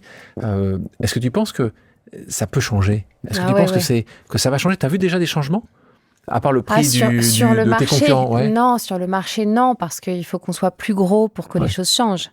D'accord. C'est quoi plus gros? Ce sera combien, d'après toi? C'est 20 000 françaises? Je pense que oui, ou c'est vraiment le référent dans la ville, dans les villes où on est. Tu vois, et du coup, de susciter la crainte que si on rentre dans une ville, il est possible qu'on devienne ce numéro 1. C'est quoi systémique? Alors, pour être systémique, c'est ce dont tu expliques là, ce serait combien de maisons à Paris? Écoute, à Paris, ce que j'ai quand même... 5 aujourd'hui. Ouais, j'en ai 5. Et je pense que ce serait 10. Okay. Alors, c'est beaucoup, mais j'ai appris aussi que c'était un métier local. Je pensais que ça l'était un peu moins, parce que c'est aussi un métier qui se recommande. Tu vois, quand tu as été sensible à un accompagnement, nous, on ne fait pas de publicité. Enfin, j'ai 0 € en publicité. J'ai tout sur le bouche à oreille. Et c'est vrai que c'est un moment où le bouche à oreille fonctionne. En revanche, on fait quand même face à la mort. Il y a un défunt dans la pièce. On peut pas faire 30, 40 minutes de trajet, tu vois. Donc la localité, elle est importante. Et puis aussi, en fait, c'est comme ça que tu connais ton tissu local, les officiants religieux, les lieux dans lesquels tu interviens. Donc ça te rend meilleur aussi. Clémentine, on parle de pause. La pause, c'est un moment essentiel pour beaucoup de gens. Parfois, on les prend pas suffisamment. Toi, si tu prends une pause, et quand tu aimes prendre une pause, seul ou accompagné, c'est où? Est-ce qu'il y a un endroit en France, dans le monde, où tu dis, ce moment-là, ça va être pour moi? Franchement, les ballets. Les ballets. Ouais. En fait, quand je vois la danse, déjà, je suis admirative du mouvement des corps. J'ai l'impression que, tu vois, ils atteignent une autre dimension. Et je trouve que sans les mots et avec le son, il y a beaucoup de choses qui passent. Et donc, j'ai à la fois une admiration et en même temps, je suis très touchée. Et tu vois, là, je suis allée voir récemment Sharon Eyal à l'Opéra Garnier. C'était un groupe de danseurs, ça s'appelait Vers la mort.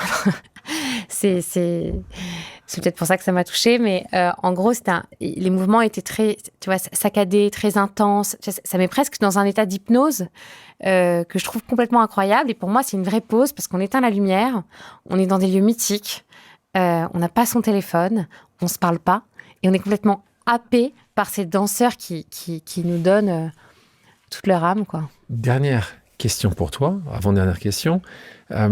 S'il y a maintenant que tu as eu cette expérience d'une pause avec moi, qui tu me conseillerais d'inviter pour justement passer ce moment-là, des gens que tu aimerais mieux connaître, plus connaître leur parcours, ou que tu penses qu'ils seraient très pertinents pour les gens qui nous écoutent et qui nous regardent? Écoute, je pense que tu pourrais inviter Claire Fourcade, qui est une grande médecin en soins palliatifs. Il y a un sujet de société important en ce moment, qui est la loi sur la fin de la vie. Je pense que c'est important de creuser ce texte de loi et qu'on se l'approprie un peu plus. Il y a la question un petit peu rhétorique de est-ce que tu veux choisir la fin de ta vie? La réponse est oui. Mais ensuite, il y a la dimension pratique du texte. Aujourd'hui, moi, quand je lis le texte et en étant acteur sur le terrain, je suis assez inquiète. C'est très large. C'est très permissif. En fait, ce qu'on dit, c'est quand même qu'on va faire une piqûre létale qui va créer la mort dans les 3 secondes. Donc la question de qui peut faire cette piqûre, par exemple, est une question fondamentale. Si ce texte passe. Et est-ce que c'est le médecin? Mais pourquoi un médecin? Pourquoi pas une concertation de médecins? Si c'est un proche, c'est qui dans les proches? Et comment gérer la culpabilité aussi de... Je trouve qu'on n'est pas assez dans le coup, là, et qu'il y a les principes. Et ensuite, il y a les mises en place. La théorie et la pratique, tu parles. La théorie et la pratique. Mais on est d'accord, Clémentine, que sur la théorie, pour avoir passé du temps avec ces personnes en fin de vie, tu parlais des EHPAD tout à l'heure, qu'il y a certainement un besoin à définir, à structurer, de laisser un peu plus les gens qui sont dans des états difficiles à choisir leur fin de vie. On est d'accord? Oui, mais tout l'enjeu, c'est les conditions. Et c'est c'est pas de ça dont on parle. l'implémentation. C'est l'implémentation. Et je trouve que c'est important de s'approprier ces textes-là, parce qu'après, qui sera aux manettes de la piqûre et dans quel lieu et dans quelles conditions et avec quel accord médical, en fait, à la fin, c'est ça qui va être cet acte-là. Et je crois que c'est important là de creuser et de rentrer dans le pratique pour avoir un avis ensemble plus éclairé. Donc Claire Fourcade, c'est ton choix. Exactement. Et pour terminer, les gens justement qui ont envie de te contacter, soit ces personnes qui ont un choix à faire entre aujourd'hui et demain, se lancer, se poser des questions sur l'entrepreneuriat, ce choix-là, ou même parler de ces sujets de mort, de adieu, de développement, qui veulent t'aider, qui aimeraient te rejoindre, quelle est la meilleure manière de te contacter ? LinkedIn. Voilà, je suis active sur ce réseau et avec grand plaisir. Donc, tu réponds, je réponds, je suis réactive. Et c'est mon canal à moi. Donc, du coup, c'est toi qui je serai réactive. Merci Clémentine. Merci Alexandre, merci beaucoup. Merci à toutes et à tous d'avoir pris le temps de faire une pause avec nous. J'espère que l'émission vous a plu, inspiré ou fait réfléchir. Si c'est le cas, je compte sur vous pour le partager avec vos proches, laisser un commentaire et mettre la note de 5 étoiles sur les plateformes d'écoute. Si vous voulez me suggérer des invités ou simplement me faire part de retours, vous pouvez me contacter via LinkedIn en tapant Alexandre Mars ou bien m'écrire à l'adresse suivante, le podcast pause@gmail.com.